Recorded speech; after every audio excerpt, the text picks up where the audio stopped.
What's up, everybody? Welcome to AEW Uncensored. I'm here with my man, Alan. We are the Bridge and Tunnel Connect, Nolan Hash, and the Beast from the East. With the least research. research. Big Dub says we're late again. Man, your watch is late. That's what the fuck's late. We're right on time. Yep. So, first off, before we even start anything, happy Mother's Day to all the mothers, grandmothers, sisters, aunts, brothers, cousins. You know, I don't know why I put brothers in there, but you get what I'm saying. Hey, some brothers can be mothers. I guess so. Yeah. Mother figures, Yeah. right? Anyway, like, share, subscribe. Please hit the thumb button now. If you're watching this video, hit the like button. It's not hard. Where our website, uncensoredalliance.com, you find everything we do there. Email AEW Uncensored Podcast at gmail.com. We are on Facebook with a group and a page. Just throw AEW Uncensored Podcast in the search, like the page, join the group. We are available on all third-party podcast applications. We are also available on Google Podcasts, Deezer, TuneIn, Stitcher, iHeart and iTunes. Please review us on iTunes. You want to join the show as a call-in? Get with us on Skype. Skype chat link in the description of the live video currently on YouTube and the podcast version of this as well. We are always live, well, 99.9999% of the time, always live Sunday at 3:05 Eastern Time, United States, on YouTube. So if you want to catch us live, you want to talk, that's when you can catch us. Football be damned, we'll still be here. Mother's Day be damned, we'll still be here. I didn't even realize Mother's Day was today until 2 days ago. No, it hit me too because normally it's middle of the month. I was expecting it was on the 16th. Yeah, I'm like, oh fuck, we got a show. I didn't have anything planned. I'm like, I'm a dummy, man. So I already talked to my mom. I let her know we'll do something next week or something like that. She was going out anyway. I've come to find out. Oh, well, there you go. I was gonna go visit. Yeah, I was gonna visit her today, but then she's like, yeah, we're going out. All right, sounds good. Oh. So let's see what the chat got to say. Big Dub saying we're late. I mean, check the clock, buddy. I'm literally looking. We start at 3:05 on my computer time, right? We don't start talking at 3:05. The show jumps on at 3:05. We got our splash screen. Yeah, it's automatic from YouTube. Yeah, we drop it, I mean, we let it simmer for a bit. We keep ourselves on mute to keep you guys guessing. Check while we interact and troll you fuckers. And then, okay, maybe 3:05 we come off mute and do the intro. But 3:05 is when we put the splash screen up, son. So what else? Simon says, hey, yo. Big Dub says, I don't see you on Anchor Podcasts. I don't even know what the fuck that is. I don't know what that is either.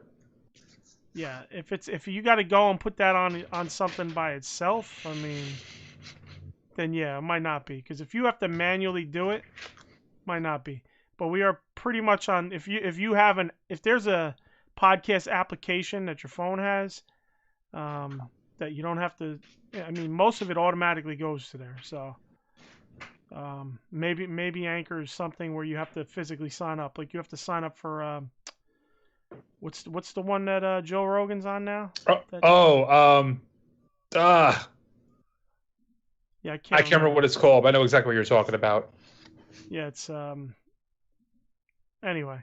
If you have to personally sign up to put your podcast on it, we probably didn't do it. The only ones I did do, I believe, was iHeartRadio, I believe Stitcher and Deezer. I might have had to do that. Yeah. As far as all regular podcasts and stuff, those are more like radio station style places. Yep. I haven't checked Amazon, speaking of that. Just actually a podcast I'm listening to. For some reason, I guess they went exclusive to Amazon, so I listened to the first few on my podcast app, and then had to go over to Amazon. So that was the first time I'm using them. I didn't get a chance to look for on there, but oh yeah, Spotify. Big Dub says Spotify. Yeah, I didn't put on for Spotify. You know, like my mindset on Spotify is they're using your content to make money for themselves. They are. You know, that was a big thing. That was a big thing for. And I mean, listen, iHeart Radio is probably doing it, so we should take ourselves off of there. I ain't making no money off this fucking thing. Alan ain't making no money off this thing. None of you guys are fucking donating any fucking money. I ain't getting no emails and no PayPal or what's your PayPal or super chats, which we can't get right now anyway because we don't have enough subscribers. But so why the fuck should Spotify make money off of us? Yeah, it's true. I mean, listen, we're not famous, so it's not like I'm not trying to be all like we're special or anything. But I kind of got this because I listen to a lot of comedy podcasts. But that was something like Bill Burr. Bill Burr said, well, why am I going to have my Monday morning podcast, which is one of the biggest podcasts on the planet, on Spotify, and you're getting money off it, and I'm getting nothing? Yeah. So Bill Burr actually had his people contact them and pull it down. So, and obviously, as you see, Spotify started change because there was a lot of pushback. As far as I know, Bill Burr was one of the first to really push back on that. Maybe there were others, but he was the first that I noticed. And as you see, Joe Rogan got a $100 million contract because Spotify realized, okay, well, we're going to make money now. Let's get exclusive. Let's get them exclusively with us, and that's how we'll make money, et cetera, et cetera. Yep. So, yes, that's why we're not on Spotify. That was a really long rant for no reason. I apologize.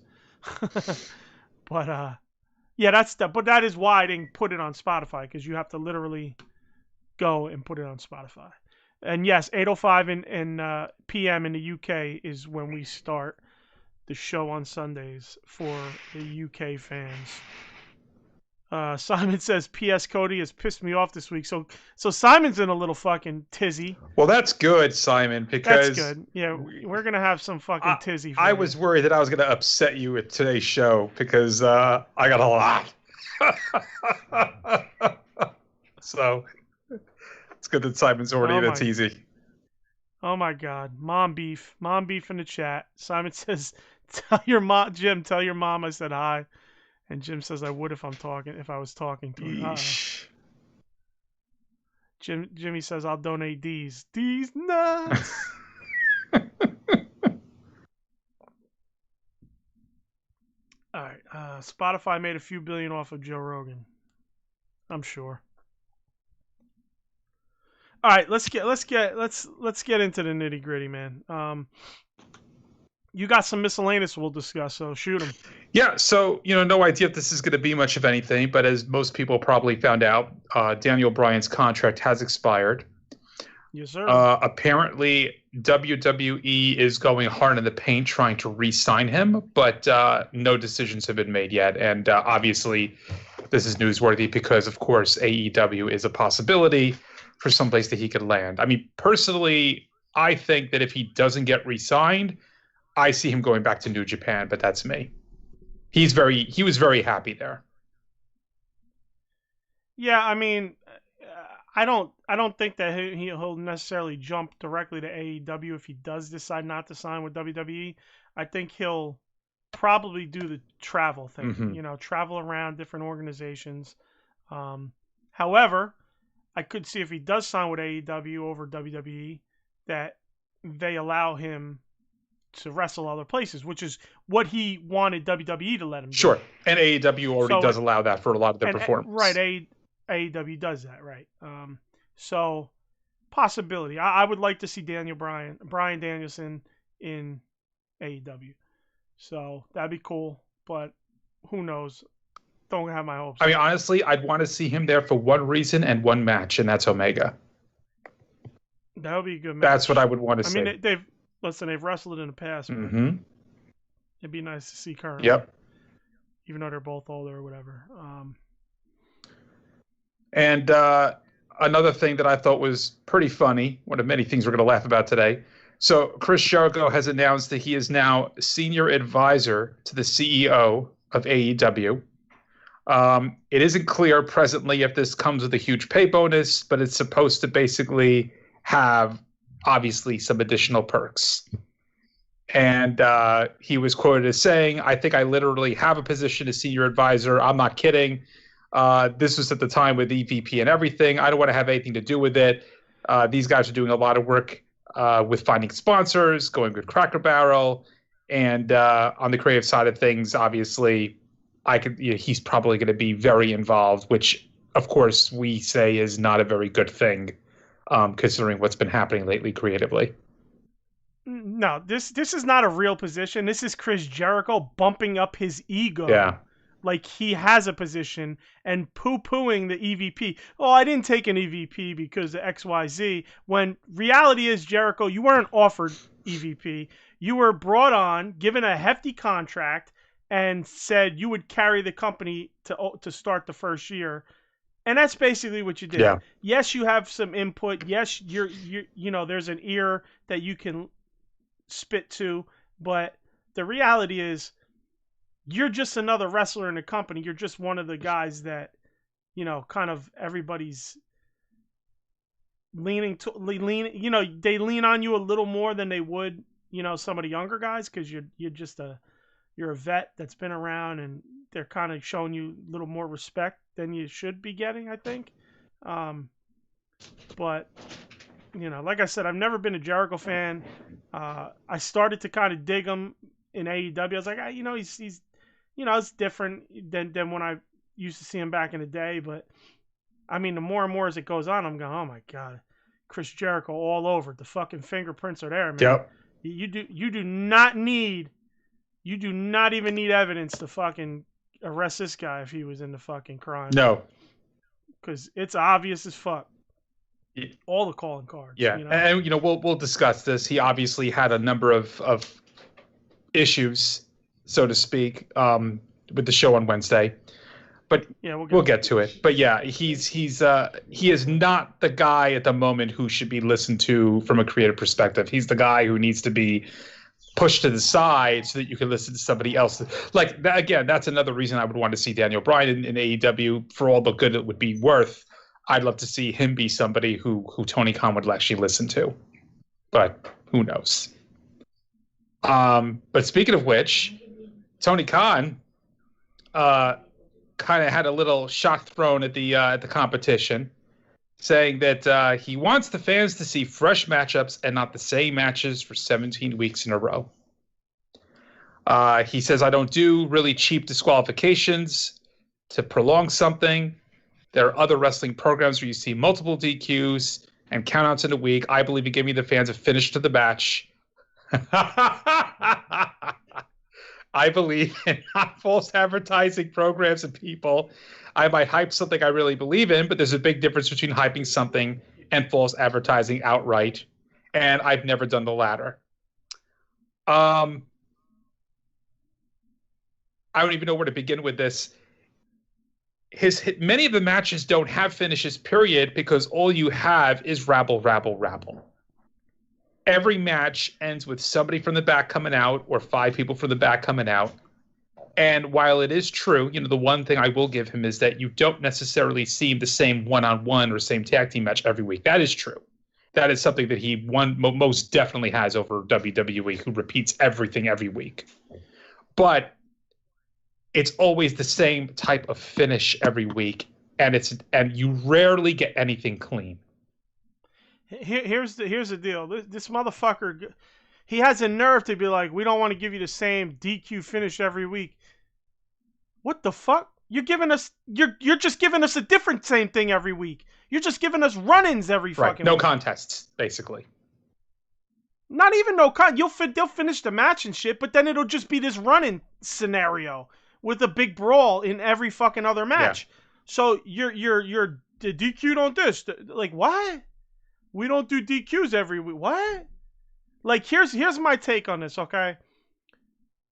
I don't know what the fuck is wrong with wrestling fans today, and I don't know I don't know how WWF handled this shit over the last 20 years with DQs and run-ins and shit like that and such. But when I was a kid, again, I've stated this, I believe, a million fucking times. When I was a kid, and even later on, you know, in the mid '90s, late '90s, it's like a DQ. Oh, time limit draw. That's the other one. A time limit draw and a DQ. You know what that did to me? That fucking ate me up inside. Yeah. It made me emotional in a way that you need to be emotional to be invested. Okay? So now, say Hangman Omega, right? Say they're feuding. You could stretch that 6 fucking months over 2 pay-per-views. DQ, near fall, count out, attacks, etc., etc. The pay-per-view, a time limit draw on the pay-per-view. I know you kind of, maybe that's rough to sell as a main event, but honestly, you know that it ain't over. So guess what? You go into, say, Double or Nothing, and there was a DQ, there was a fucking count out, the face is not getting anything, he's getting beat down. Then they finally get to Double or Nothing. 2 pay-per-views, the second pay-per-view throughout this feud, right? You get to that main event, Kenny Omega versus Adam Hangman fucking Page. Page has struggled against Omega and his crew for 6 fucking months, right? Yep. When he gets that fucking victory, the roof blows off of that building. Because you made people want it so badly, so fucking badly, that when they finally get it, the elation is out of this world. But people don't fucking, like, Tony Khan is missing that. Like, he's not understanding that. You could tell by his booking. Heels are not winning. Faces are winning. Like, dude, like, this is what you're missing with DQs. I don't mind DQs, man. I get you don't want to do DQs fucking 3 times a show. But if you're doing them twice a month, or a time limit draw and a DQ, once or twice a month, bro, that's part of the game. Like, that's, or during a big angle, that's part of the game. You know what I'd rather see than all those fucking stupid run-ins? A DQ or a time limit draw. Yeah. It brings emotion. Run-ins don't bring shit to me except, like, I roll my fucking eyes and sigh out loud. You know what I'm saying? So I don't know, man. I just, maybe it's me, maybe I'm wrong, but I just, like, that's how wrestling gets you emotionally invested. So, well, that's my rant on that. We grew up at a different time. We got interested in the business in a different time. And again, we've said this before, Tony Khan grew up with a different level of the business. And that's reflected in how he books, unfortunately. Yeah, but he claims he's a student of the vintage shit. He's full of shit. Like, I'm sorry. I'm going to outright just say that. Right. Oh, I love Mid-South. Oh, I love, okay. Full of shit. Okay. I'm sorry. It's not, there's no way. I don't see, and you probably see even less than I do, because you've certainly watched more Mid-South than I have. I do not see 1% of Mid-South in any of his booking. Do you? No. So, yeah.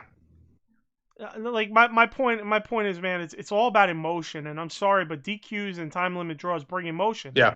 They make you emotionally stressed out that you didn't get the finish you wanted, or like, they fucking, it's like pent up, you know what I mean? You get pent up. And then you spend money because you want to see it done again, and you want to see it done right the next time. Right. And then you explode. Then when it happens, you explode. So, I don't know. Let me see what we're saying. No, they're just fucking ripping each other, so nothing good. Except John. John says cue to flames. Well, Simon does say, you guys do realize Blood and Guts is the #1 watch program on Wednesday night. If so, they must be doing something right. Yeah, we'll talk about that. See, that's the mentality, though. He goes, oh, they're the best thing on TV that night, so they're doing it right. No, it doesn't mean they're doing it right. It means that Simon. The rest of TV I'm sorry. is really, really shit programming, and it's lucky to be. It just means they have no other wrestling going against them, right? They have probably not many other good shows going against them, and it means that all the wrestling fans are going to tune in for something like Blood and Guts. It's just a fucking reality. Just because they got the rating for that and they were #1 in the television for that night doesn't mean that what they produced was top of the line. Right. I mean, you could go online and fucking feel the vibe from the wrestling fans. All right? So that right there is your answer. This is the problem. That's a that comment by Simon is a microcosm of what's wrong with fucking wrestling fans today. It's like they go, oh, well, it was #1. Like, okay, that don't mean shit. Just because I criticize something doesn't mean I should leave an AEW Facebook group. You know what I mean? Because, no, I am only an AEW fan, but like I said, if my brother was fucking up, I would tell my brother, you're fucking up.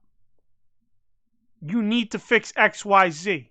I'm not going to let my brother continue to go about his life fucking up, because that's not helping him get better in life. And it's the same with AEW. I'm going to tell AEW what they're fucking up on, in my opinion. Okay, I have my own opinion. So does everybody else. If your opinion differs from mine, it doesn't fucking matter to me. So, but get my point. So like, that's the thing, man. It's like, I see these people in groups go, oh, if you're going to criticize it, why are you in an AEW group? You should leave then. No. His criticism is valid. Okay, there are people that you read some of the shit they say and you're like, this guy's a fucking moron. But, anyway. And I'm sorry, I got to address something here. I've got like at least a couple of comments about this. Alan was his install in McMahon tweets. Alan has a WWE logo, then, now, forever. Guys, I don't watch WWE. AEW is all that I'm watching, and I'm mostly watching it so that, we could do this show together. I don't watch WWE. And my love of that product mostly encompasses the years 1984 through 1990. So, and back then it was WWF. I don't even like saying WWE. Big Dub, everybody's tribal about everything. State, home, family, friends, race, religion, country. I mean, people try to say, oh, we should all be this. And I agree. But like people it's their nature to be tribal. That's what the world was before there were any of this shit that we have now. You know what I mean? When people were living in fucking caves and under fucking grass huts, and that's all there were. That's what people were. Tribal. Oh. I mean, of course, it's going to fucking bleed to every single thing you do. I'm tribal as fuck when it comes to wrestling. I only care about AEW. I mean, I like New Japan, but I don't go out of my way to watch it and shit. Right. Back in the day, I used to. And I'll go out of my way to watch certain matches, but I'm not like, oh, it's 5 a.m. In the United States and Wrestle Kingdom, or 3 a.m. and Wrestle Kingdom's on, or whatever the fuck, I'm not. That's not me. I'll pick a match or two that I want to watch and I'll do it.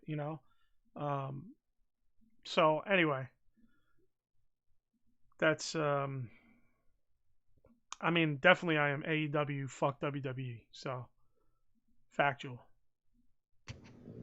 I'm that toxic guy that they I'm that toxic guy that all these guys are crying of, these kumbaya ass fucking wrestling fans complain about. Oh, we should all just be happy there's more wrestling. Oh, no, I should be happy when WWE fucking fails. That's when I'd be happy. When McMahon fucking has his pockets inside out like the fucking Monopoly man. Bill explaining the evolution of man. Simon. My point is just that's reality, bro. Just like you're, and it, like even sports teams there, Simon, my fucking team, what do they call them over there? Football team sucks and blah blah blah. You know. The So, Tottenham Hotspurs, I think it is. I don't know. It's a cool name. Palace I like the name. Or Crystal Palace, as Big Dub calls them. So anyway, yeah, everything's fucking tribal, dude. Even when you try not to be, it's fucking tribal. Anyway, any more miscellaneous? No, I think that's all I got. Yeah, Dub, we spoke about that. You know, I've ran that by Alan, and I just honestly have been too lazy, to take screenshots of some of the shit some of these wrestling fans say, and the whole plan was to clown them and be like, where the fuck are these people coming from? But I gotta be honest, I'm just too lazy to take the screenshots. So all right, so we'll get to the show now. We get Nakazawa and Omega versus Moxley and Kingston. So Callis said, basically comes out, says Omega wasn't going to show up. They'd be taking on Knock. Knock is kind of like, oh shit, what's going on here? And then we get Moxley and Kingston's music playing. They walk through the crowd, and just as they get to the barrier, to the security barrier to go into the ring, they get attacked by Kenny with the belt. Knock and Omega end up working over Kingston until Moxley gets his wits back. Funny part in this was I don't know. I'm sure you probably caught it. The ref kicks the headset Knock was wearing. Yes. To get it out of the ring, and dude, the thing perfectly loops around the fucking ring rope and just spins around and hangs there. I was fucking dying. I was like, how much fucking more perfect can that kick have been? They could not have timed that more perfectly. That was fantastic. Yeah, yeah, that was perfect. Perfect fucking kick. So after the match, Kenny plays a smarmy heel and he walks off as they beat up Nakazawa. So, that's a nice little play on his character. Out come the Bucks to distract Moxley and Kingston. The Good Brothers attack from behind. They beat him down, and Omega comes back down and hits Kingston with the one-winged angel. The camera work near the end of this was fucking god-awful. I was actually getting nauseated by it. Yeah, it was so bad. Again, Matt Jackson is just so phony looking. He takes he takes his shoe off and starts hitting Moxley. He just looks like a goofball. Yeah. He looks like he's trying not to hit him good. It just make the shit believable. You're a fucking scrub. Just make it fucking believable, dude. Anyway, yeah, and to the point, real quick, we forgot to mention this first half of the show was taped. Blood and Guts was live, and a couple promos before Blood and Guts was live. I was gonna say we will get to. There were, I believe, a couple of quick segments that were done live that we'll talk about. Yeah. So, what was your take on this whole match and stuff yourself there? The match is okay, but again, it's all over the place. I hate when you have tag matches, which already involve enough people, and then other guys get involved. And granted, it happened after the finish, so that's fine. But this was one run-in, quote unquote run-in thing that I liked, because obviously they're setting up the Bucks versus Moxley and Kingston. Yeah. So it didn't bother me because it made sense. Okay. You know what? Fair enough. You're right. In that case, yeah, it is. It is a sensible run-in. Plus, it gives Kenny the ability. Plus, this run-in gives Kenny the ability to. He slinks off like the schmarmy guy, leaving his guy to get beat up. Now that he has the upper hand, Kenny conveniently comes back in and does the one-winged angel. You know what I'm saying? So that really sets a tone for Kenny Omega, and that really helps that character. Yeah. So I felt that it was a very well-worked run-in, in quotes. Yeah. Real quick, the other thing was, okay, this we forgot to mention this in miscellaneous. They announced this 5 minutes before the show to the crowd that they were gonna watch the first hour on a big screen TV. Yes. Because it was pre-taped. They offered refunds. Apparently, 5 people took up refunds. They also offered $20 for the week after the show, which the next Dynamite, I believe, which was $20 tickets. I will say this: I don't know that they advertised this show as a full show live attendee. You know, to the live attendees when they put the tickets on sale. So I don't know. Same. Yeah. So they could have mentioned this in their advertising. So who knows?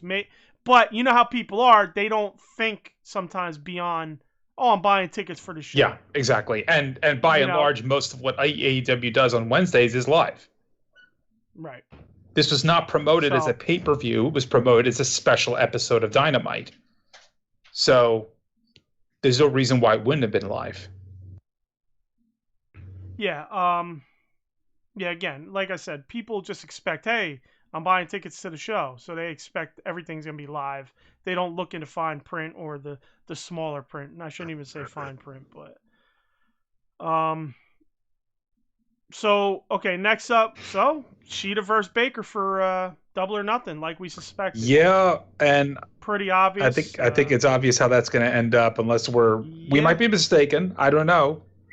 I don't think so. I think Shida's had it for a year. Yeah. I think they're gonna pass it off. I still think it's a mistake. Well, yeah, I mean, creatively, she's not ready for it yet in the ring, but you know, where's Allie came back for 3 seconds and is gone again. I don't know what the fuck's going on. They've had her on. She was featured last week, I believe, on Dark Elevation. Okay. She had a one-on-one match on Dark Elevation. So, all right, that's good. Yeah. But yeah, I don't know. I mean, listen, I get that. You know, it's time to pull off Shida. You know, pull it off Shida. I get that. I wouldn't mind Shida keep on going personally. I do think that there's been a lack of Shida lately, which I don't like, especially when you're trying to build to the Britain versus her. There's just been a lack of Shida. So I don't know. Well, I was just going to say, they haven't really had a program leading to the match. That's the problem. You've got Britt bragging every week that she's rising up in the rankings, but there's been not really much interaction at all with Shida. Right. So you're just, boom, going to have a match. I mean, obviously, there's a couple weeks to go, so they could still take place.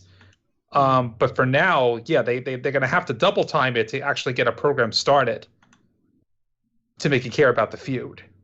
Right. Something's going to have to happen in the next few weeks. But, you know, like you know, we feel that it's going to be Britt. You know, it's funny because, again, you look at all these groups and all these people, that's all they keep saying, Britt. Bro, I don't know what Shida's done to fucking get a lot of disrespect. There are Shida fans, but I don't know what Shida's done to earn the disrespect from a lot of these fans. She's done nothing but carried the fucking women's division, kept it relevant, kept it going until people could catch up. Yeah. And she's done a fucking hell of a job. Absolutely. And the fact that people look at Britt and really think that she can carry a title amazes me. She can hold the title. She can't fucking carry a match for her life. So I don't know what people are looking at. I don't know why they're so infatuated. Yes, she's great on the mic. What's the infatuation with her other than that? I think that's all people are really looking at. Again, it's very one-dimensional today. It used to be back in the day, you need to have that whole package. You need to be good on the mic, also good in the ring. But a lot of it today is it's very one-dimensional. Her character's great, obviously. She does a very good job on the mic. I think they, you know, and again, especially since they're promoting her to possibly become champion, I don't know why the hell they took away her show. That's, again, the stupidest thing I've seen so far from this company this year. It's like you take away a show from this hot as hell character who can use it as a platform. I don't know. But you're right. I agree. She needs to show a lot more in the ring. Yeah, I mean, like, you can't. Again, I'll say it again. It's like the millionth time. If you can't carry a fucking match, you can't carry the world championship. Yeah. That's a fucking fact. I'm sorry. It's true. Again, one thing I'll point out: she had that person that's even greener than her. What's her name, man? Thunder Rosa's trainee, the girl. What's her name? She's wrestling on Dark or something this week. Oh, she's facing Ty Conte, I think. Yeah. Marinzalka. Yeah. Long name, right? Yeah, it's a long name. So go back to that women's tournament. Yeah. Right? Where Anna Jay had to forfeit because she hurt her shoulder. And watch the Britt Baker versus this girl. Watch that match. That was a green wrestler versus an even greener wrestler. And you're like, what the fuck is going on? So my opinion is she should be able to take someone that green and not fucking and make a decent match out of it. I don't say you got to be perfect, but make a decent match out of it. Because every time Shida's been in the ring with very green wrestlers, they've mostly been pretty good matches. And yeah, maybe a hiccup here or there, but they've been pretty good matches and looked pretty good. And just to do her justice, I want to get the name right. It's Maddie Rinkowski. That's who we're talking about. Rinkowski, that's yeah. Right. Who's facing Ty Conte on Dark Elevation this week. Right. So go look at that match. Rinkowski versus Britt Baker from the women's tournament. The alternate. She was an alternate for Anna. Yep. So, anyway, that's all I got to say about that. It is what it is. It's going to happen. It's going to happen. I'll support her, but, because I love her character. Me too. I just think she's dog shit in the ring, so. Next up, we get QT versus Cody. The match was good. And what the fuck happened to Cody for him to bleed? He was fine. Listen. He was 100% fine, right? All the way through the match. Even when just before he went to spin the lock into figure 4, he had no issues, right? Then he locked into figure 4, and I don't know if you caught it. I had to rewind. I'm like, where the fuck did he bleed?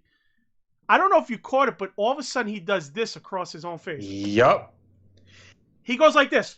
He just, I'm sorry, for those listening, he takes his hand and basically goes from right to left and wipes his hand across his face. This was the first of 2 obvious blade jobs of the evening. Okay, but listen. But why'd he do it? Okay, right. Like, there was no reason for it. Here's the deal. Exactly. Here's the deal. Number one, it looked like it was under his eye. Over his eye, but under his eyebrow. Yes. Like inside on the soft part. It looked like it was coming from there. So, number one, why do you blade yourself there? Okay? Number two, nothing fucking happened to you for you to even bleed. Right. Okay? Number three, did you have to, Cody? Did you just have to bleed knowing blood and guts was coming up? Did you just have to get your shit in to fucking be the center of attention, Cody? You know what I'm saying? The only thing I could think was he raked himself and made himself bleed. Because that's the only thing. I was like, why the fuck did he do that? I didn't see a way he could have got hard weighed. No, he didn't.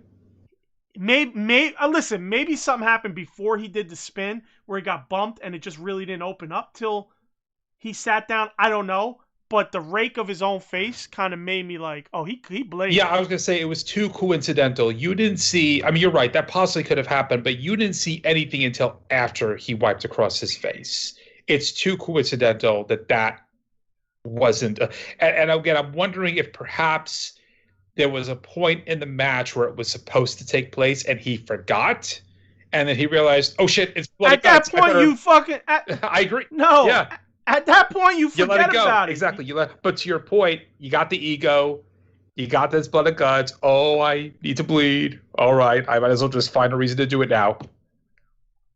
The only reason I'm not sure was a blade was because of the positioning. People don't blade under their eyebrow. Right. You know what I mean? That's the only thing that had me suspect on it. I mean, it could be that because sometimes you get caught and you don't bleed right away. Sure. You know what I'm saying? It takes a little bit to bleed, but that could be. Lost Soul says Cody is an egomaniac. Yeah, for sure. And he says Kenny is trash on the mic. I'll disagree with that. I think he has some moments where he gets a little too fucking around, but I liked this promo tonight. We'll get to it, but I liked it. Jimmy goes, "Who the fuck is that guy?" Like he's playing off the Conor McGregor press conference, like Lost Soul, because Lost Soul pops in every once in a while. That's funny. Yeah, that was pretty much all I just was confused. And the other thing was he didn't have any tape on his hands. No. So where and how was the blade? Unless he had clear tape that I didn't notice and he taped it with clear tape so it wasn't so obvious. But where the fuck did he even get a blade from? That's the other thing. Was he, I'm trying to remember now, was he wearing wristbands at all? Good question. If he was wearing wristbands, it could have happened there. Good question. Well, That is a good question. I'm looking at some footage as we speak here. Yeah, his right hand, he is wearing a wristband. Or a band just on short. Okay, so I'm visualizing. He's on his right arm, right? He goes down, gets the blade, and wipes his hand across his face. Is that how it played out? I don't see that here now. What I'm seeing here is another moment of the match, but he definitely has something on his right hand. So that easily could have been done. Can you get to the finish? Or no? Is it possible? Not with where I am now. I have to do a little bit more searching and typing. Okay. Yeah, don't worry. That video doesn't have the full match? No, it doesn't. I'm just looking at GIFs from the action. Okay. So here's what I'm gathering. You said it's on his right wrist, right? Yes. When he goes down for the figure four, he leans to. I remember him leaning to the right, so I think he probably rocked onto his right arm. He probably grabbed a blade out of his right wrist, and then came across his face with the left hand. Yep, very plausible. And then he leans left. So, and then you pause, and all of a sudden he's bleeding. So, fucking disgusting. Like, whatever, man. Fucking Cody, man. Anyway, Ogogo comes out, and he gives Cody the shot to the gut. He goes down, and then Ogogo drapes the Union Jack over his body. A lot of people are shitting on his gut punch. I like it, man. I mean, that's some old school shit, in my opinion. It's like the heart punch. It's like people go, then people should go down from punches. Bro, you're like again, this goes back to, this is wrestling, man. Like, people should go down from the fucking 7,000 fucking finisher maneuvers that people do in a match too. But they don't. Yeah, I like it, and I think it's very unique. I think where it might prove an issue is what happens when he actually has a match. Is he going to somehow be prevented from getting that out throughout the match? Otherwise, if he gets it the first time, okay, the match is over. Like, I mean, a real match, like not a match against a jobber, or a match against Cody or somebody. I get it, but there's suspension of disbelief, right? Yeah. That's like what kind of wrestling is. I mean, you got a guy could do a destroyer, nothing happens. Guy could do fucking 3 destroyers, nothing happens. A guy could chain 7 or 8 major power moves, do his finisher, and nothing happens. Yeah. Okay? So why are you mad that a gut punch gets something done? Like, that's like bringing it back. That's kind of reeling shit back in. And it's true. Like, yes, some shit can fucking do something. Yeah. So I don't know. I liked him draping the Union Jack over him. I really thought that was a nice touch. I really liked it. And this actually gives Ogogo a chance to get into a big top tier feud right off the jump. Yes. Which is good. I'm sure he's been training with Cody a lot. So they probably got some good chemistry. And I'll say this. That's obviously probably what Cody's announcement is going to be, that he wants Ogogo at Double or Nothing. Oh, yeah. I could see that easily. Anything you want to say about this match or anything in particular? I mean, match was fine. I was hoping at the end, as we seem to be hoping every single week, that Dustin was going to come out and turn on Cody. It's just starting. It's just starting. Don't forget now they're going into now a they're going to a go-go. go-go. Exactly. So it's just starting. Let's hope Tony Khan, Dustin should be the one behind. Yes. You hear that, Simon?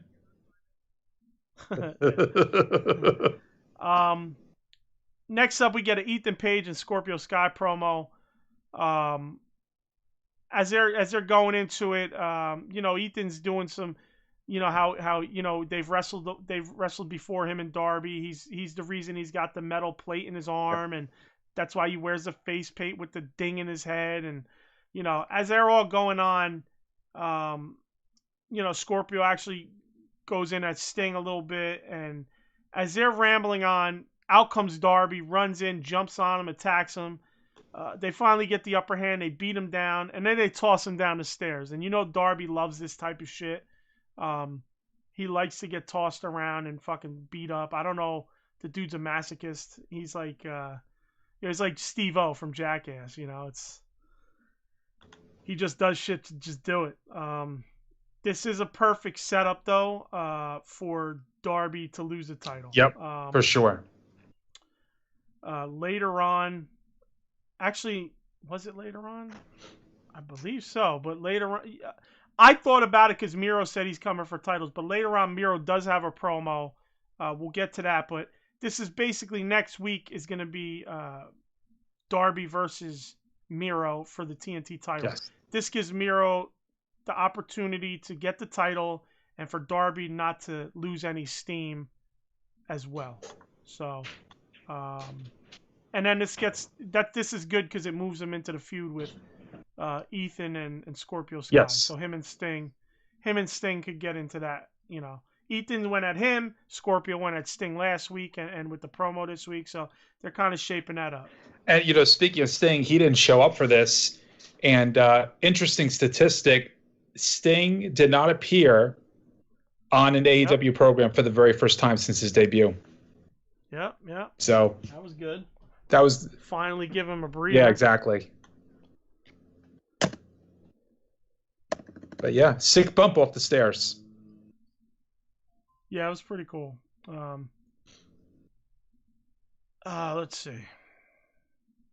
A lot of people are hating on it because they're like, "Oh, well, blood and guts," and then the Jericho thing. It's like that looks real, and it's whatever. I didn't conflate the two. I didn't really put for me they're two separate things. I think the bleeding of Cody is more egregious than Darby taking that bump. Yeah, you know what I mean? I agree. Listen, Darby went down a single flight of stairs, basically. Yeah. He didn't make it down all of the fucking flights of stairs. He hit the first landing. It was maybe 10 stairs, 8 stairs.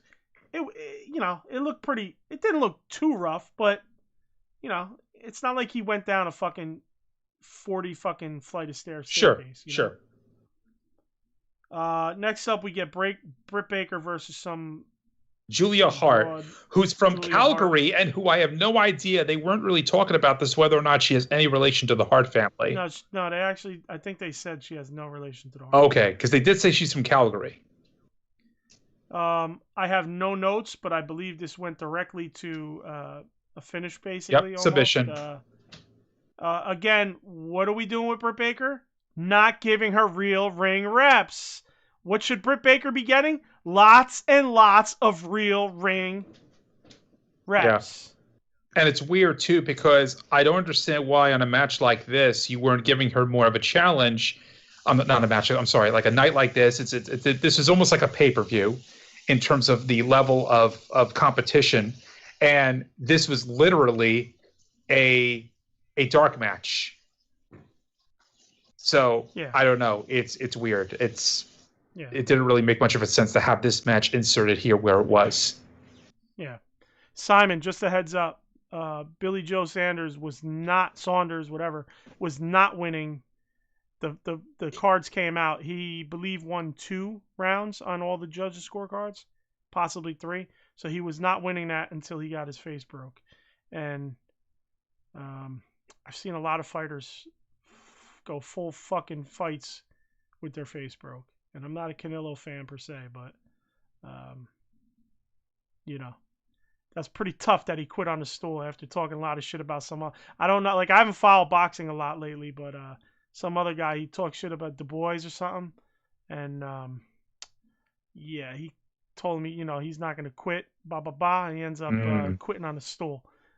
Like I said, I'm very far off of boxing lately, but I'm heavy into MMA.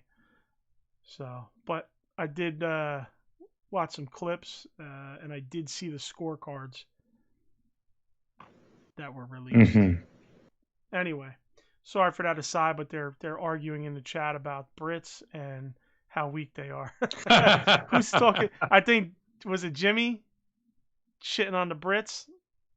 And Simon, of course, supporting this shit. I feel like that could be a song instead of putting on the Ritz. Shitting on the Brits. Dun, dun, dun, dun, dun, dun, dun. Simon says, Bill, anyone watching the fight could see he was winning. The U.S. judges were robbing him. I'm just telling you what was on the scorecard. So the other thing is, I would like to see I would like to see the fight myself and see who I thought won, because I only watched highlights and I saw DAZN's highlights. So we all know where DAZN's bread is being buttered and where which eggs their basket is in. It's in the Canelo basket, who they paid, fucking 8 digits for to sign with them and be exclusive with DAZN. So I get it. So I couldn't tell you. Stop with the U.S. judges rob UK boxers every time. Stop. Number one, boxing judging in general is shit. And the fucked up part is a lot of boxing judges, which are fucking terrible, are MMA judges and have no clue about MMA. And they're even worse in MMA. So just there's that. So anyway, don't tell me people get robbed. People get robbed all the time. It's not because they're from the UK and blah, blah, blah. Anyway. Well, we're getting off topic now. Next up, we got Varsity Blondes versus Jurassic Express versus SCU versus The Acclaimed. Okay. Not enough people in this match. Not enough people. Goddamn, Max Caster is on my short list of future AEW stars. Yeah. More fire lines. I didn't take note of them, but he's popping heat, and I'm starting to see people in the Facebook groups start fucking becoming fans of Max Caster. He actually said those 2 young cucks, and I am shocked that they allowed that. I love it. But I am shocked that made its way onto a broadcast. I would not be surprised if Tony Khan gets some heat for that from TNT. Nah, I haven't seen a lot of heat from the stuff he said. No, but that word is it's close to something else that begins with C now, that's happening on the opposite side, that's becoming a very, very bad word to say in general. It's not the same word. It's not, and I'm not saying it's. I'm giving it more power because of the idiots who give it power. It's the idiots who are flailing their hands in the air saying, "Oh my God, he said this." That's what makes me surprised that he actually said it. So do that again. Do that hand, jazz hands again. Yeah. What's up? You look like fucking Elmo with the fire behind him. Hold on. Okay, do it again. Elmo. Yo, we got Elmo Allen in the house with the jazz hands. I love it. Oh, that's fucking great. I threw the flames up. So awesome. If you want to check that out, go to our YouTube channel, AEW Uncensored Podcast. Yeah, see Alan with the Elmo flame hands. Episode 54. I don't even know how far in we are. Hold on. I'll even give you the time. 55 minutes in. 55-20. I love it. 55-15, somewhere around there. But anyway, long story short, right. Yes, Max Caster is my new favorite AEW superstar. Big Dub still says the gimmick is old and played out. It's not, dude. Played out. He says something different every time. Right, listen. In wrestling, you're saying the hip-hop gimmick is played out? Let's count how many hip-hop gimmicks we've had in wrestling. JC and Wolfie D, PN News, Men on a Mission, John Cena, right? JC, Wolfie D, yeah. PN News, Prime Time. John Cena. Who is Prime it? Time. Primetime. No, Crime Time. They were a WWE group, kind of. Were they rap? Did they rap? They did early in their career. They stopped pretty quickly, but they did start with it a little bit. All right, we'll say that. Who else? Men on a Mission. Like, I don't really consider them rap, but so that's maybe 5. Well, there's maybe another one I'm trying to think of. But also, this doesn't really get old if you're talking about he's got something new every time he raps. Like, he's got it's not like he's saying the same thing. Right. Oh, ICP, if you consider them. I mean, whatever. Scotty Too Hottie isn't he part of JC and Wolfie? No. He's Brian Christopher. Right? Yeah. Which one is Brian Christopher? Was it Scotty Too Hottie? Wait a minute. I forget. No, what was the fucking group? What was that group? With Rikishi, right? Yeah. Too Hot. Too. Shit, I can't remember now. Simon, big wave in the UK. Let's not talk about fucking dime store fucking wrestlers, bro. We're not talking about bingo hall guys, all right? This guy, he's fucking Simon. Oh, this guy in the UK. Come on, bro.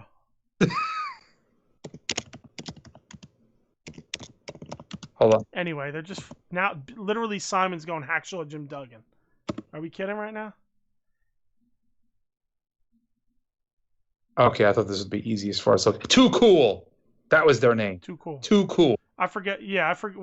I don't think Scotty was Brian Christopher. I don't think so. It was Scotty Too Hottie, Grandmaster Sexay, and Rikishi. He was Grandmaster Sexay, right? Yes. Okay. See, I don't fucking know. I don't know anything about that. Yeah, Scotty Too Hottie was Scott Garland, and Grandmaster Sexay was Brian Christopher. Right. So anyway, big show wrapped. Okay, motherfucker. We're not talking about one time. Talking about actual fucking gimmicks. Jesus Christ. We got fucking idiots in this chat, dude. It's a used up a fucking gimmick. Motherfucker, 5 to 8 people in the fucking history of pro wrestling. Talk about used up gimmicks. We could go down a fucking whole fucking list of motherfucking fuckers who are fucking overdue fucking gimmicks. Jesus Christ. I can't take these fuckers. I'm gonna fucking ban them all. God damn, dude. Fucking retards, dude. By the way, R-Truth, yeah, he does, but he says the same thing every time. What's up? What's up? What's up? Max Caster says something different every time.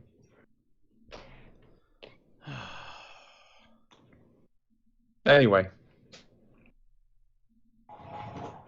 I don't know.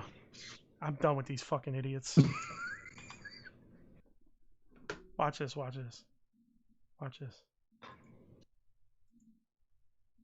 God damn it. It ain't working. Oh, it'll work now.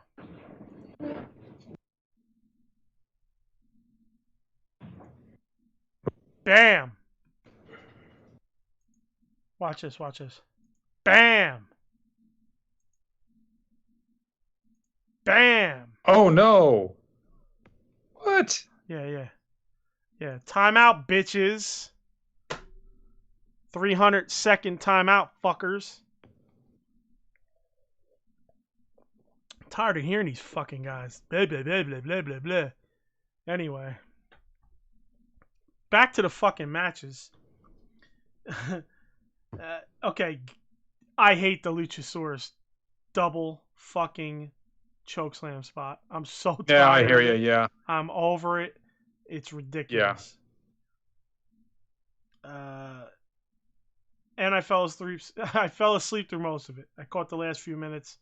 You knew SCU was going to win.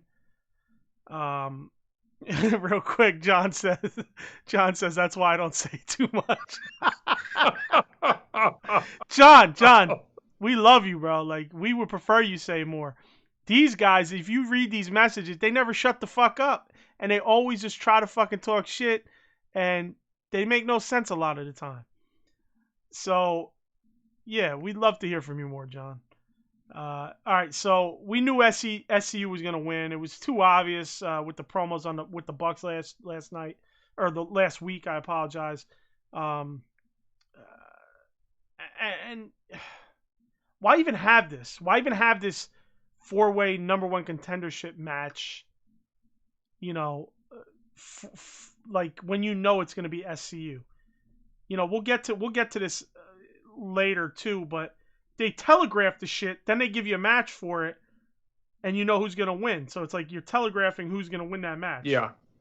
Yeah. I would have honestly preferred a swerve in that. No, I agree. You know? I agree. If you're going to bother having the match, then yeah, that would make the most sense. Right. Don't even have him come out for the promo. No.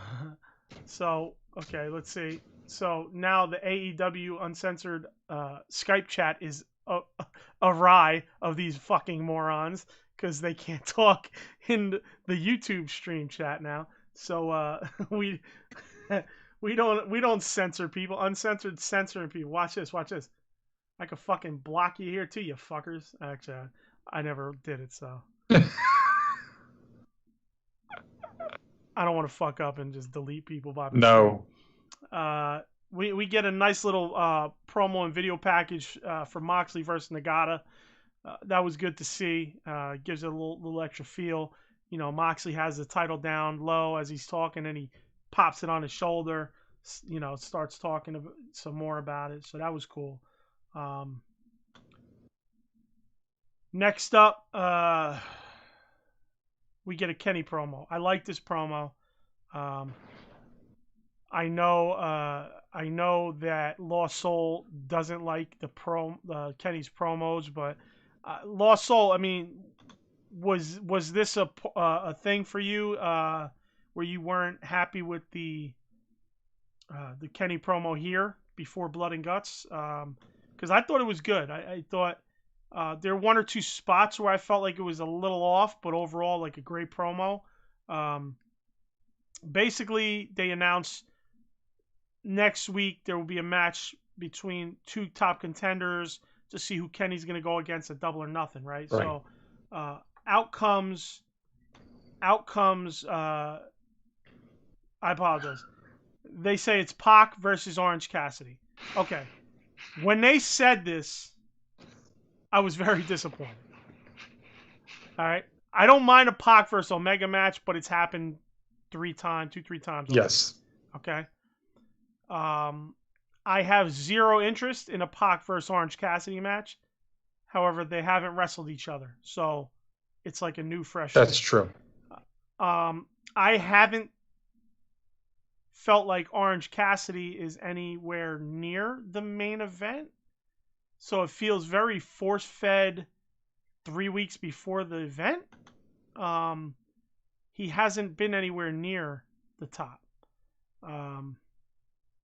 So it's just weird to me. It's just a weird thing because obviously they basically, and this is where we'll get back to, they're giving it away. Yeah.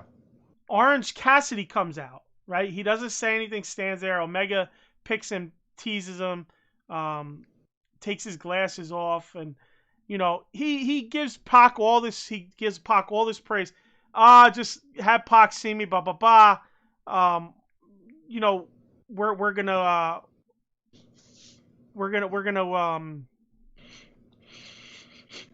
what do you say? We're you know, like all right, so just have Pac meet me at Double or Nothing, blah blah blah. Basically poo-pooing that Orange Cassidy has no shot. That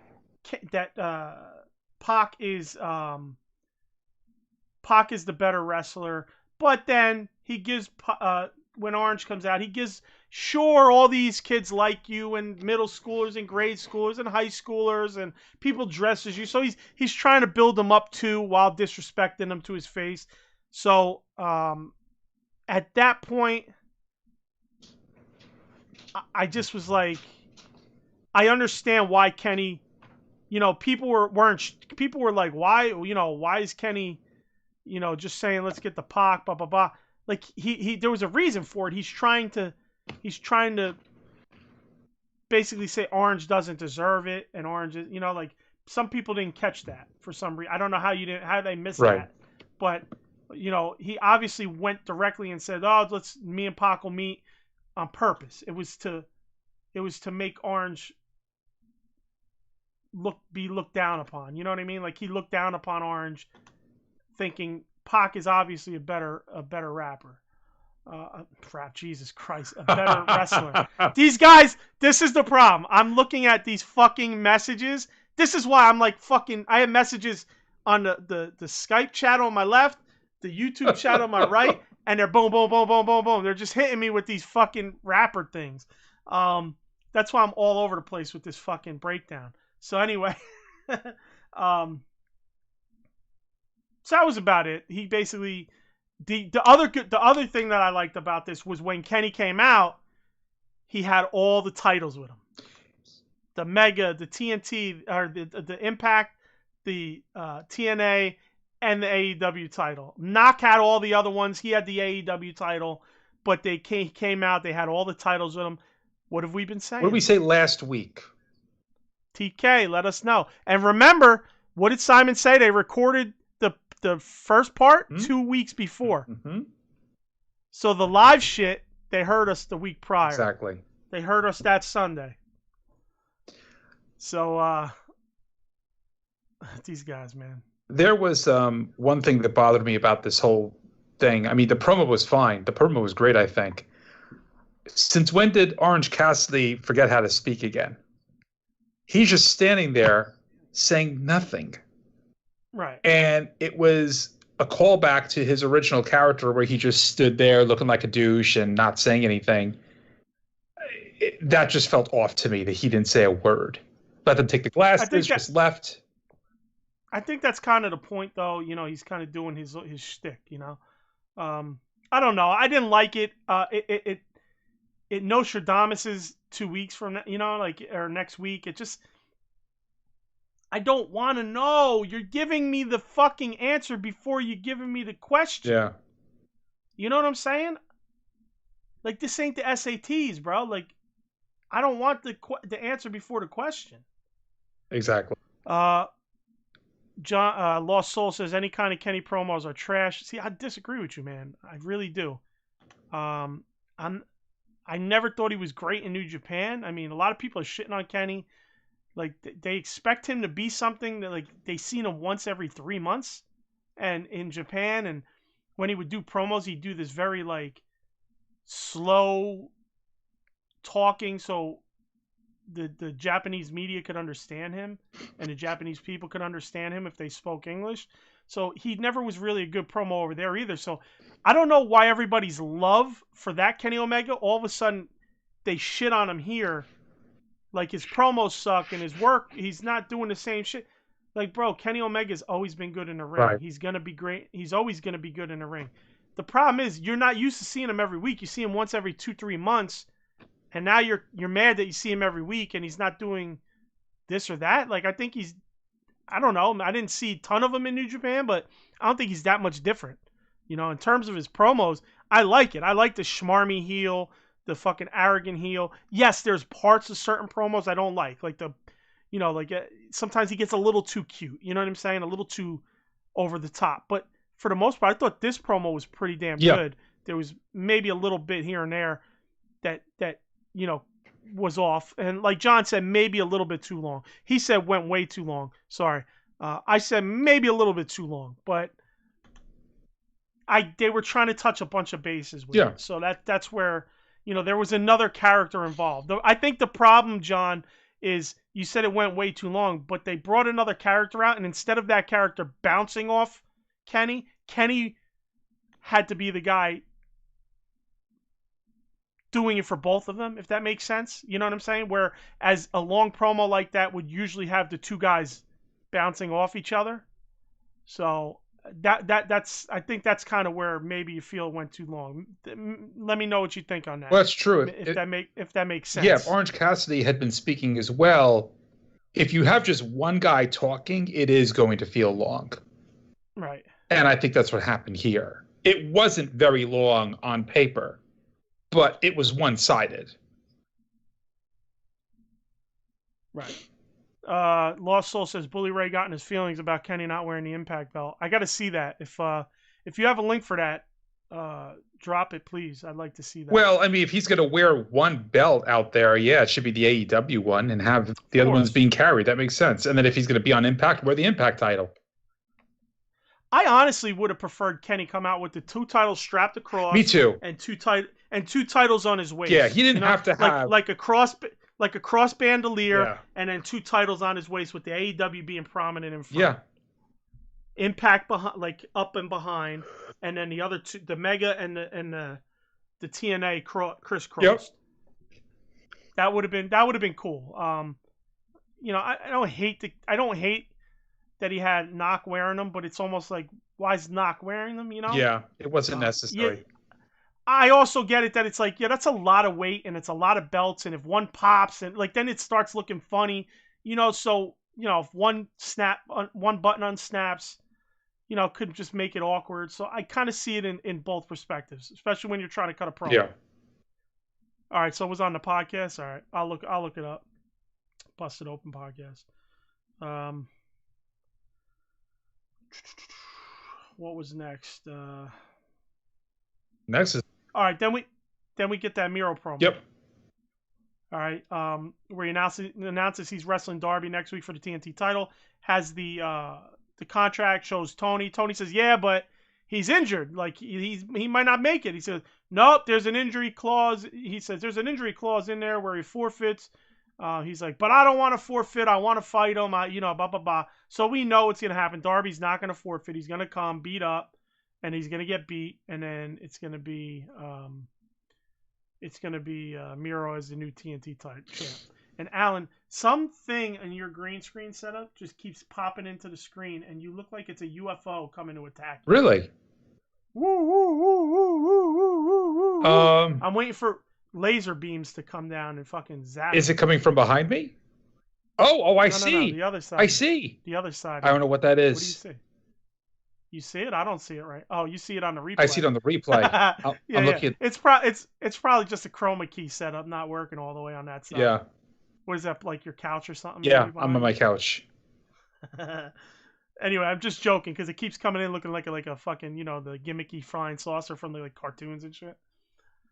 So, I don't know if you noticed this, but when Tony was kind of to the left of Miro there, kind of half on, half off screen, you could see Tony was mouthing Miro's promo.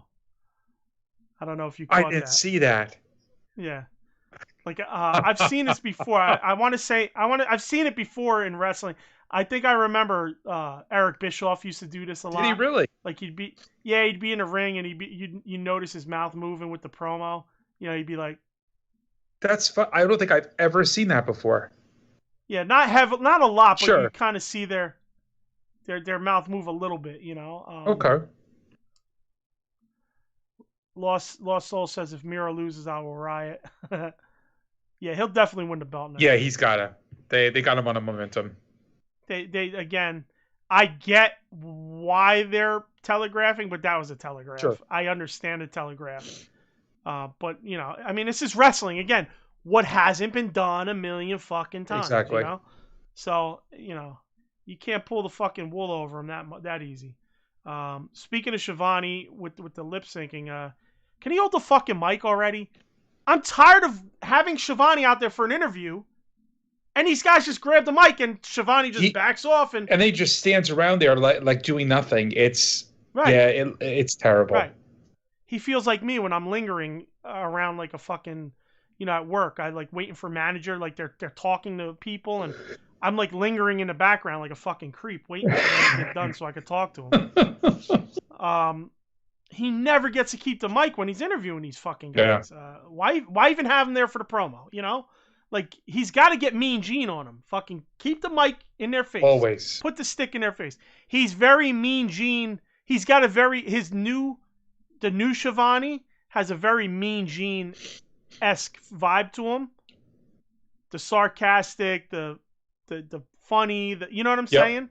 So I like it, but now you got to get the Mean Gene. Don't allow these motherfuckers to take the money and put it in their face. Because then he no longer has a purpose being there in that shot. Exactly.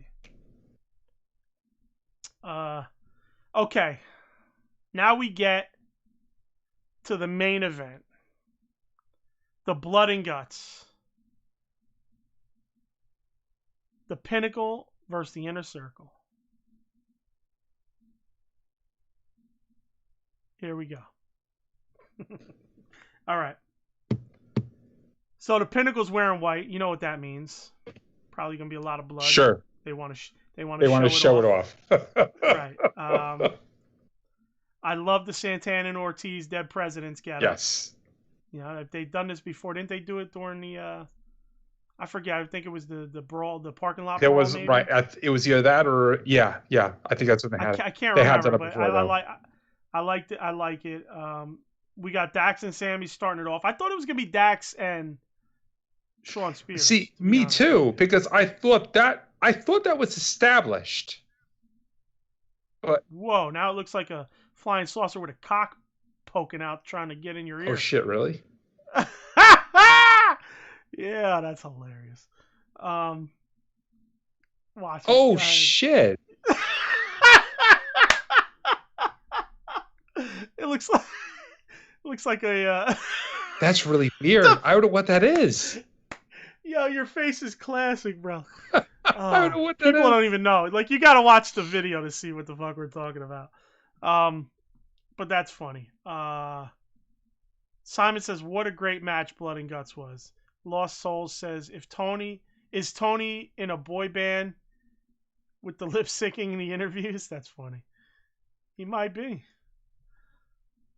There's the boy band on, what is that? Is it on BTE or is it on Sammy's thing where they're forming a boy band? I forget. Oh, I forgot like, too. Yeah. It was stupid. It was one that I didn't care for, but you know, they have forming a boy band on one of them. All right. So anyway, Dax and Sammy started off. Sammy does the I guess, what do you want to call it, a plancha? Yeah. Over the two ropes. He's running plancha. Yeah. And then they get to fighting. Probably like before the next guy comes in, fucking Sammy's runs Dax into the cage a few times, and Dax is already bleeding. Okay, some points about the blood in this match. People are, it's overdone. Oh, it was overdone. I don't think it was overdone. No, me neither. Like, people who complain about blood nowadays, like, they're the people that just want this fucking flip-flop shit, and they just want to, like anybody who's crying about too much blood, like, I don't want to hear from you. This is a match where there's not enough blood. All right? How many people bled in this? 3? About maybe? 3 people. And then Jericho. Right? And I think at the end of the day, there was probably a hell of a lot more blood in the Britt Baker Thunder Rosa match than there was in this one. Right. Here's the deal. Okay, maybe Dax could have got cut up maybe when he was at a disadvantage. Or no, they were at the advantage, sorry. I guess getting cut before they got the advantage makes sense. So, but still, you're 2 minutes in, you're already fucking busted open. I'm fine with it, but here's the deal. You should have had the baby faces busted open. Yes. You get the heat on the heels. You build sympathy for the baby faces. Instead, you got 2 of the heels bleeding. Yes. Dax and Cash. They were both bleeding profusely. All right. And another deal with this match. Why even have commercials? Why can't we set up a thing where TNT says, okay, commercial free for the last hour? Yeah, because it really broke up the entire momentum of the match. Here's the other deal. There was an entrance in the middle of the first commercial, if I believe. That's right. There was an entry in the middle of the first commercial. And then, with the last, 10 minutes, they went 2 commercials. 2 commercials in the last 10. Back to back. Yeah. The match was back for 2 minutes, if that. And it went right back to another commercial. What the fuck are we doing? It completely destroyed the momentum. And you're right. I think for something like this, for what it was, it would have made more sense to make an arrangement with the network to say, look, no commercial breaks during this thing. It's the way the match was set up, and we've talked about this, it's a combination of like Elimination Chamber and War Games and even the Royal Rumble. You can't imagine having one of those matches with commercial breaks. It wouldn't work. It hurts the entire momentum of the event. And that really hurt this a lot. It really did. Especially that back-to-back. The back-to-back was the worst. I don't know what the fuck. That was the worst. And it was near the end of the match, too. Yes. So that kind of like threw me for a loop.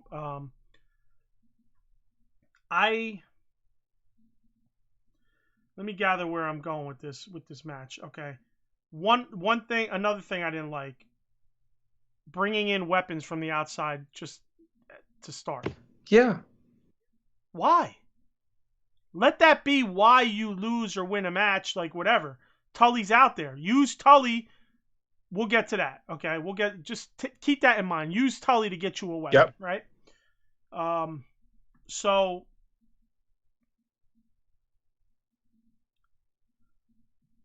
the match itself going well. A lot of shit happening.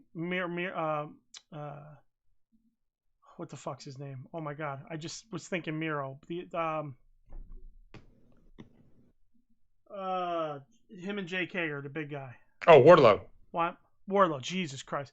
Wardlow looking good. Jake Hager and him has some good spots. Almost fucked up. Wardlow went to pick him up, lost his footing. Was able to right himself. Again, this is a match where things could get sloppy and you'd be all right with it. Sammy tried to do the springboard from one ring into the other and fucking face planted. Yeah. He was fucking... He fell flat on his face. That could have ended really badly, actually. Really bad. Yeah, really bad. He got lucky. He got up pretty quick. Mm-hmm. I don't know that he was really fucked up from it, but I couldn't tell you. I couldn't tell you he was or wasn't. I did see pictures of him after the match. His whole back is all like bruised up, and it looks like he has a huge cut on the back of his arm, probably a good 8-9 inches long, and it looks like they stitched it up. So I'm wondering how he did that. At one point they pull the ring apart. The top rope. They undo it. There's a wrench in the fucking ring. So somebody slipped the wrench in there for them to take it off because they were trying to spin it off. I guess it wasn't working fast enough. Right. So during the commercial, they must have slipped in a wrench to get the actual piece to the ring post off. What else? Then they ripped up some of the ring, showed the boards. I think they did a double pile driver. They did. That was pretty. That was a good spot. That was a good spot. They reversed. It was the heels, and then the baby faces reversed it, right? Okay. Which, again, should have been reversed. It should have been the baby faces reversed by the heels. Bam. Getting the fucking heat on the heels. That's that. Let's see. Okay. So, the first thing, they get the key. Tully gets the key, okay? Opens a cage. This is where you slip in a weapon to gain the advantage. You know what I'm saying? All right, this is where you do that. What happens? Opens a cage. MJF gets out. What does MJF do? The first thing MJF does, climb the fucking cage. Dude, why on earth do you get a key, unlock the door, walk out of the cage, and then go, you know what? I'm going to climb the cage now. Okay. This is like suspend disbelief. This is like suspending disbelief beyond suspending disbelief. Yeah. He climbs a cage. He lays up there. Then we get Jericho follows him up eventually. Takes his time. He's 50 years old. He's posing, pausing, breathing, everything else, and gets up there, and they brawl out on the cage. All right. So here's the deal. Before MJF gets out, basically the faces are standing tall in the ring. They've beaten down all the heels, right? They've beaten every heel down. All the heels are down. All the faces are lingering around. They're just lingering around. They're not trying to submit or make them surrender. This is when now they should be trying to make them submit or surrender. So again, faces winning in the course of this match. This is where it should be the opposite. Yes. They should be beaten down so bad, blah, blah, blah. Right? The other thing is, as soon as Jericho gets into the match, I don't know if you notice this, the camera just would not get off of Jericho. Yep. Jericho was doing nothing. He's just wandering around. He's not even doing, he's leaning on the ropes looking out to the crowd. They're on Jericho. They forgot about the rest of the match, the camera people, that is. They forgot everything else that was happening in that ring. Yeah. And it became the Chris Jericho show. Right. You have Jericho doing absolutely nothing while there's 7 other motherfuckers brawling out. Okay? The other thing is, and this happened a few times, and the camera work was shitty too.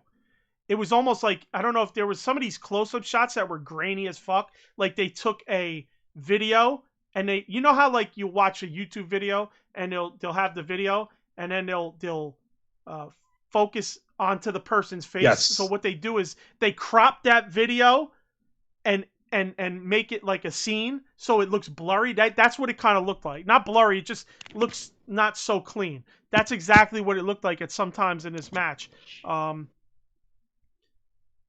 So for me, it's like, again, the camera work is shit. Then why? And the other thing is, why do we not have a split screen at times? I don't say you have to have a split screen the whole match, but while you have this going on, you have that going on, and you're missing huge key pieces of this match. Yeah, and that's the problem, is that this is the type of a match where having a split screen would have helped a lot. There was a lot going on. There was ample reason to do that, and especially once you had everything on Jericho. You want to focus on Jericho, fine. Maybe have one screen focusing on Jericho, but exactly, have another screen that's focusing on the rest of the action happening. And the problem is that's a real, obviously, except for the people who are watching live, it is a disservice to the performers because they're not even being focused on. Right. You're bleeding, you're getting beat up, like Sammy. Like, honestly, how much of Sammy did we see that often in there? I don't feel like I saw a ton of Very Sammy. little. Yet the guy's got an 8-9-inch gash on his arm with fucking stitches, and he's bruised. His whole back is bruised to shit. Like, I don't get it. The production team still has their head up their ass. Like, what are we doing in that truck? Split screen it. Obviously not the whole time. Split screen it at certain key times. Points. Right. Stop fucking zooming in on Jericho. Then you get the fucking far shot. They're all standing in one cage. The other guys are one ring. The other guys are all laid out in the other ring. They're not doing anything. It's like at this point the match just came to a screeching halt. Yeah. Yeah. Just stopped, and it's just like the point is submit or surrender, motherfucker. You got them beaten. Go finish the job. Yep. Number one. Number two, it shouldn't have been the fucking faces beating down the heels. Again, the fucking flaw of AEW. I don't know how WWE does it, but from what I see in AEW, huge fucking flaw. Yeah.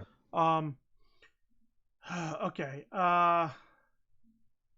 Now back to Jericho and what's his name on top of the cage, MJF. So Jericho gets the Walls of Jericho on, right? Or the Lion, what is it? The Lion Tamer or Walls of Jericho? The Walls of Jericho. Yeah. Walls of Jericho on him. And, eventually MJF gives him a nut shot from behind. He reaches back and nut shots him. Gives him the upper hand. He's beating him up. Jericho's down. Now Jericho literally, this is great camera work, by the way, and great job by Jericho to hide it. Jericho does this, reaches into his wristband, like digs into it, pulls out this giant, it looks like a giant fucking razor blade. He's like this, he's got his fingers pinched on it the whole time, right? So you see his fingers pinched on it. He's getting beat down, he rolls around. Then eventually he gets to the point where he's laying there and he's facing the camera and he's like this, waving his hand like as he's maybe try to put him in a submission or he's stomping him, and he's waving his hand at the camera with his hand open, showing the blade to the camera. the hard camera, right? He's just waving the blade in the hard camera's fucking view. So this is Mr. Professional Jericho, the guy who crawls over to take a punch from a guy when instead of like it looking natural. Mr. Professional who wants to fight guys when they come through the curtain because they didn't act professional out in the ring. So then eventually you see him with the fucking actual blade. He blades his head. MJF puts on the diamond ring. No, I'm sorry. MJF is going to throw him off the side of the cage. Now, here's the side. He's throwing him off the stage side. Now, mind you, everybody in the audience is on the opposite side. Right.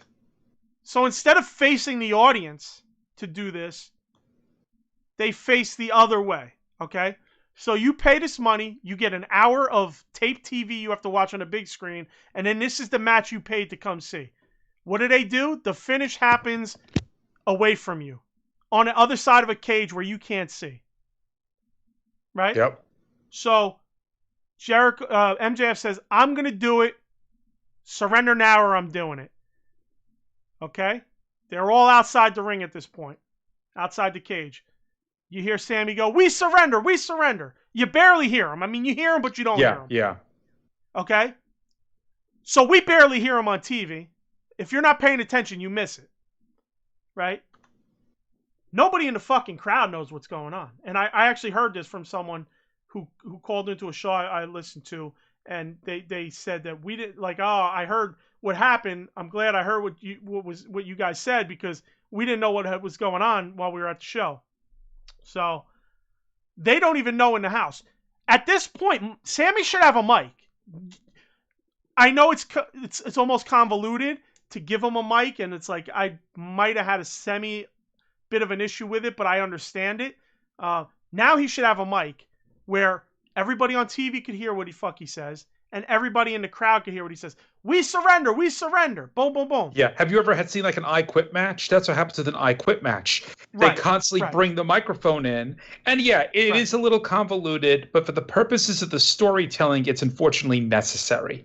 Right. Exactly. And what he should have done was he should have frantically waved over a referee or somebody, give me a microphone, so that he could say it. Because first of all, again, from a reality standpoint, how the fuck is MJF going to hear him from the top of the cage with the roar of the crowd and everything going on? He's going to hear Sammy saying he quits.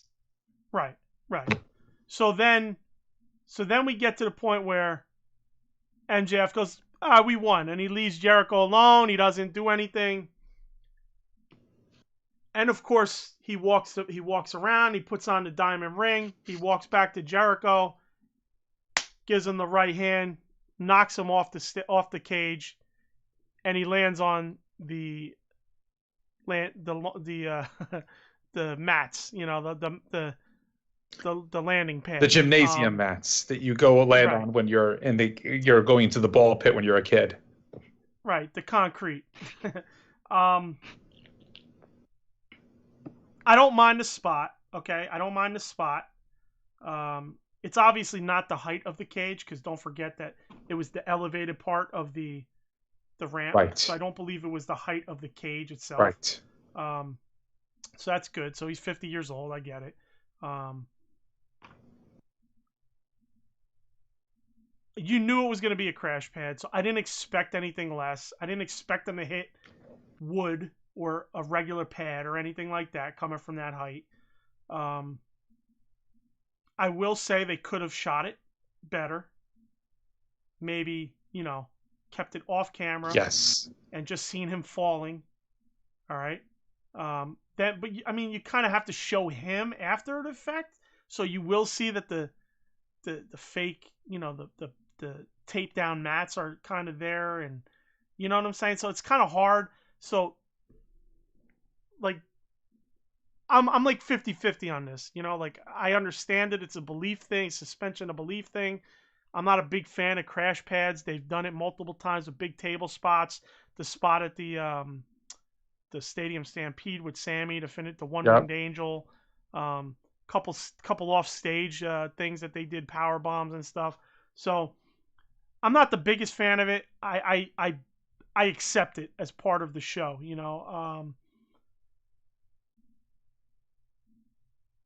I don't know. The more I dissected this match, the more I was disgusted by it. And a lot of the things I pointed out, in my opinion, were why. Um,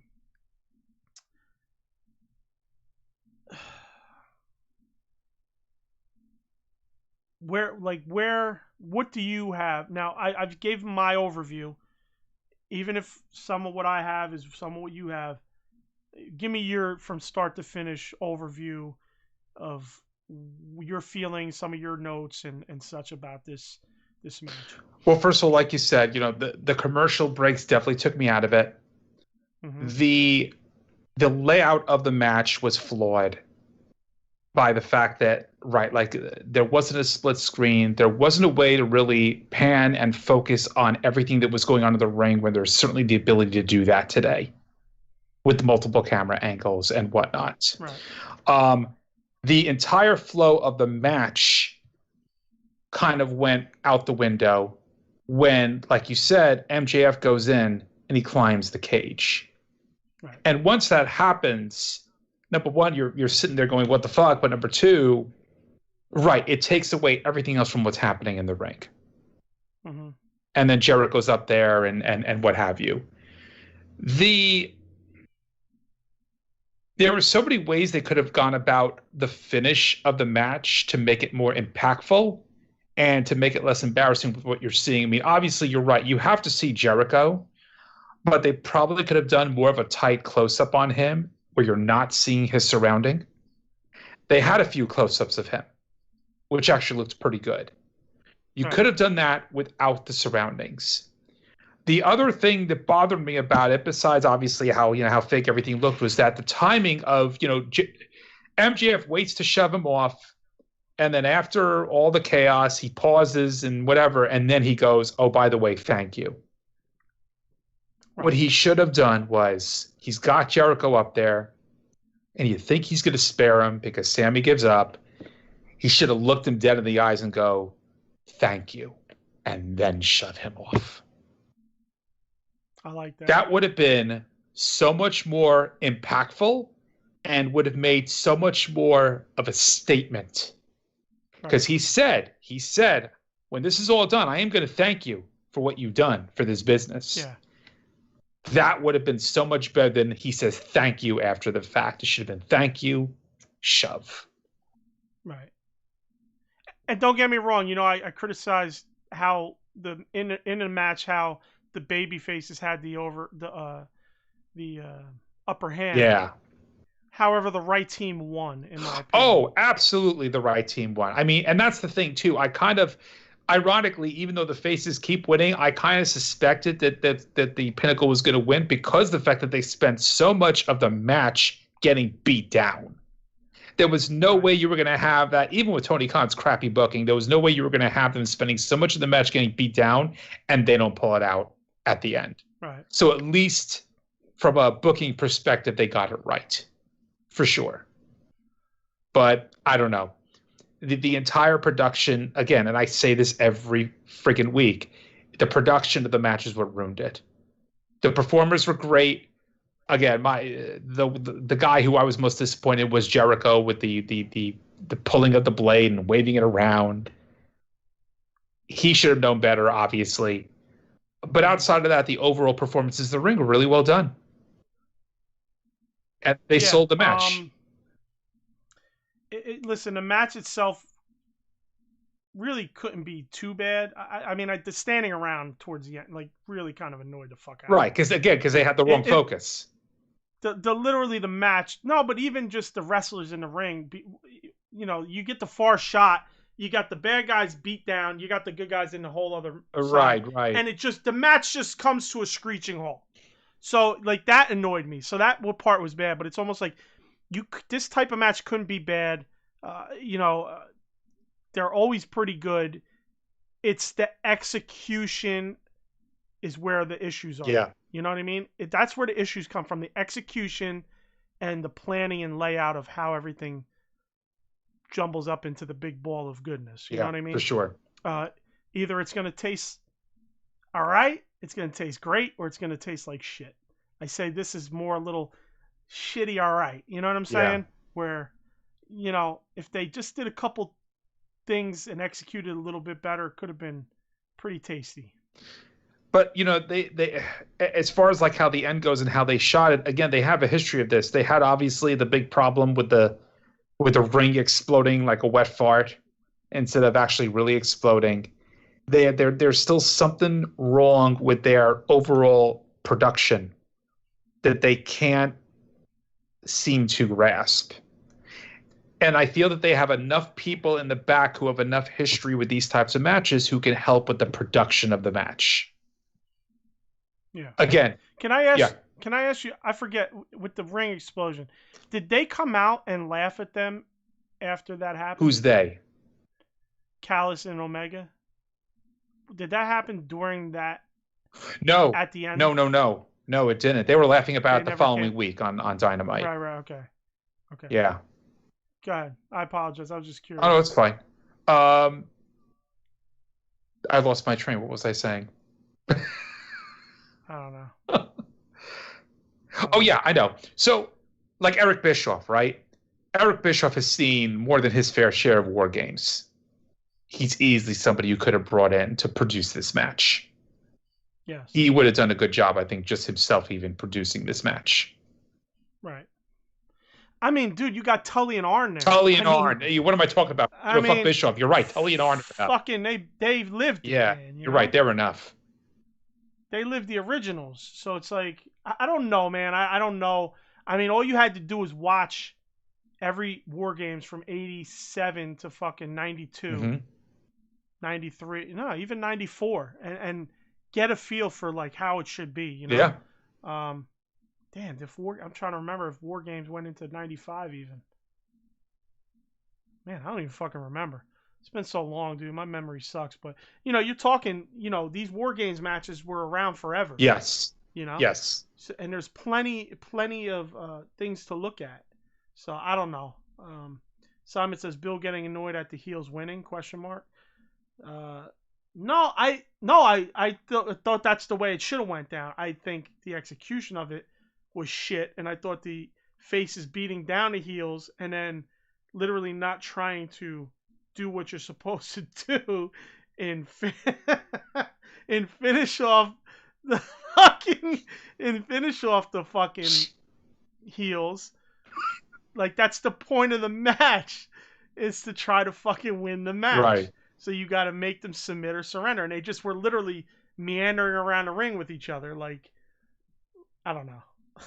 Sorry, I'm laughing, but Simon's been fucking cutting and pasting my face on different people. And the John Cena one's the most. That's the best one. That is the best. It makes it that looks seamless, man. That actually looks seamless. Yeah, the others, like, you know, Simon still doesn't know how to position faces right on his cutouts, so they look like they go where the body's looking. I might have to cut that one out. I might have to save this one. Yeah, the Cena one is definitely perfect. Yeah, that's pretty funny. But yeah, I mean, I don't have anything else. I mean, do you have anything in particular about the match anything else you wanted to get off your chest or what? No, I mean, I think we've gone through it. I mean, again, you got a lot of snarks out there being like, oh, well, did it look real? It's like, well, you know, you don't want him to hit concrete. You don't really want to see that. Right. But they certainly could have done a better job with effects, with everything else that they have there, that they have, you know, available to them, to not make it look as cheesy as it did. Right. And if you can't find the proper material to make that work with, then again, like you were saying, the camera, you didn't not have to focus on the whole outside of what was going on with Jericho. You could just focus on his face, and that would have been it. Yeah. Would have been... that would have saved it. Wouldn't have saved the match, but it would have saved the ending. There you go. Yeah. There you go. Look at that. That was a good one, Simon. That was a good one, man. That's awesome. That is great. So I guess I don't really think I have anything else listed for this. Nope. I think I'll Just, do it. Jericho for being a guy who's tries to call people on their professional, they're them being professional when it comes to the wrestling business. It's like, dude, you pull the blade out like fucking 10 minutes early. You're waving it around in the camera. It's ginormous. It looks like a scalpel, for Christ's sake. Yeah, I don't understand what he was thinking with that at all. It's such a rookie mistake, and he's been doing this for so freaking long. Dude, he's now the guy that has a guy in a move, and he walks towards the guy that's supposed to punch him to get him out of the move. Yeah. So this is who we're talking about now. This is why Jericho needs to shut his fucking mouth that he's something special in the in the company, bro. You're not. You're just you're a big name. Pretty much. That's all you That's are. pretty much it. So, yeah, I don't know, man. I just, just disappointed in that. I was just disappointed in most of this. I hate to say it, but just felt like a lot of it was done. I don't want to say wrong. I just mean I guess wrong. I mean, they should have just carelessly. did it better. Yeah, carelessly. Like they didn't they didn't put enough effort into it. Right. That they should have. Right. So I really wanted to love this. I really wanted, I was really looking forward to it, but I don't know. All right. Anything else from you? Last words? No. Final words? I think we're good. Thank you, everyone in the chat. Yes, thank you. We blocked you for 300 seconds apiece. They never came back either, just Simon. Oh, no, Dub did come back. Yeah, Dub came back. Like, share, subscribe. Uncensoredalliance.com is where we put everything we do. Email us, AEW Uncensored Podcast @gmail.com. Facebook, AEW Uncensored Podcast. Put it in the search bar. Like the page, join the group. We have the group and the page. So, third-party podcast applications is where you can find the audio version of this podcast. Google Podcasts, Deezer, TuneIn, Stitcher, iHeart Radio, and iTunes as well. Please rate us on iTunes. Skype link is in the description. That's how you get on the show. You want to call in? That's how you do it. It's on the description of the audio version of the podcast as well as our YouTube version of the podcast. Yeah, I mean, as always, please drop us a like, drop us a review, and 3:05 every Sunday, unless we say so. Yes, sir. Eastern Standard Time, United States. Hope to see you. Shout out to everybody who was in the chat today. Couple faces that have been here before but haven't been around too often. Connecting people through wrestling. Lost Soul, shout out to you. And of course, John, thank you. We love you, brother. And those other guys, we love you too. But I'm not gonna give you any shine. just cause you annoyed the fuck out of me today. So, all right, everybody. We will see you next week. Thank you, and please send us messages, comments, whatever. We want to hear from you. What do you feel about what we said? All right. Peace. Peace.